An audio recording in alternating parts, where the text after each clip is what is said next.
2 अक्टूबर 1904 को लाल बहादुर शास्त्री का जन्म हुआ और 11 जनवरी 1967 को लाल बहादुर शास्त्री की जान चली गई। ताशकंद में उस रात को आखिर क्या हुआ, ये आज भी हिंदुस्तान में चर्चा का विषय है। सरकार आती गई और जाती गई, लेकिन क्या वजह है कि किसी ने इस ओर ध्यान ही नहीं दिया। खैर, वीडियो में आगे बढ़ते हुए साल 1965 की बात करते हैं, जब भारत पाकिस्तान लड़ाई के बाद ताशकंद में समझौता हो रहा था। इस बीच लाल बहादुर शास्त्री को एक बात का डर था, वो ये कि जिस बात पर वो राजी हुए हैं उसके बारे में उन्होंने इंडिया में किसी से सलाह नहीं ली थी। लाजमी भी था क्योंकि देश का मसला था। शास्त्री ने अपने घर पर फोन किया, बेटी कुसुम को बहुत प्यार करते थे, उनको बताया तो वो विफर गई कि पापा आप ऐसा कैसे कर सकते हैं, भारत इस लड़ाई में बहुत आगे जा चुका है, पीछे आखिर क्यों हटेगा, क्यों पाकिस्तान की हम जमीन छोड़ेंगे। शास्त्री घबरा गए, बोले कि मम्मी से बात कराओ, पर उन्होंने शास्त्री से बात करने से मना कर दिया।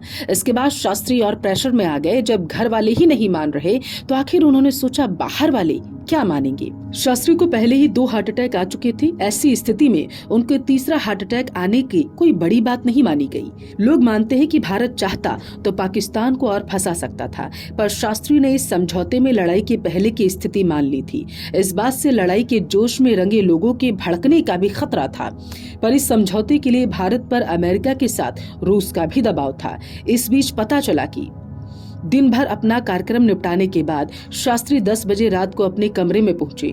उनके नौकर रामनाथ ने राजदूत कौल के घर से लाया खाना रखकर रामनाथ ने फिर से शास्त्री को दूध दिया पीने के लिए। दूध पीने के बाद शास्त्री सीढ़ियों पर ऊपर नीचे करने लगे।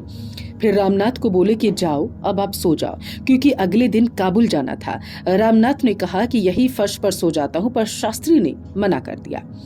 रात के 1:30 बजे सामान पैक हो रहा था, तभी जगन्नाथ ने शास्त्री को अपने दरवाजे पर देखा। बहुत ही मुश्किल से बोल रहे थे कि डॉक्टर साहब आखिर कहाँ हैं। लोगों ने उनको पानी दिया, फिर उनके कमरे में लाकर बेड पर लिटाया, कहा कि बाबूजी आप ठीक हो जाएंगे, पर शास्त्री ने अपना सीना छुआ और फिर वो बेहोश हो गए। जब डॉक्टर आए तो पता चला कि उनकी जान चली गई। बाद में शास्त्री के नीले पड़ चुके शरीर को लेकर अफवाहें उड़ने लगी कि जहर दिया गया है उनको। उनकी पत्नी ललिता शास्त्री ने इस बात पर भी जोर दिया।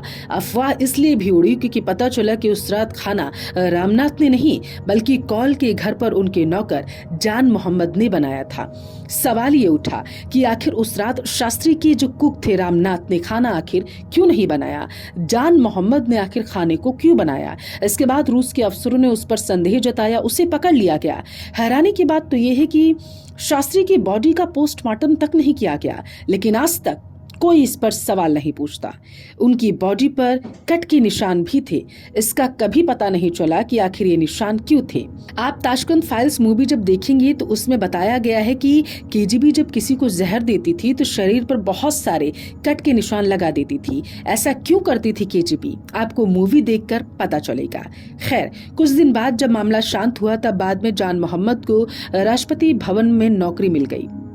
शास्त्री के साथ गए डॉक्टर चुग और उनका पूरा परिवार 1977 में एक ट्रक एक्सीडेंट में मारे गए। सिर्फ उनकी एक बेटी बची जो अपाहिज हो गई। एक्सीडेंट कैसे हुआ, इन सारी बातों पर सब चुप है। शास्त्री के परिवार वालों के मुताबिक रामनाथ ने ललिता से एक दिन कहा था, बहुत दिन का बोझ था अम्मा, आज सब बता देंगे। पर रामनाथ की कार हादसे में जान चली गई, उसके पैर काटने पड़े, फिर उसने अपनी याददाश्त भी खो दी। आपको ये सारी बातें थोड़ी अजीब नहीं लगती? जो शास्त्री जी के साथ उस दिन था, सिर्फ वही नहीं, उनका पूरा परिवार कहाँ है किसी को नहीं पता।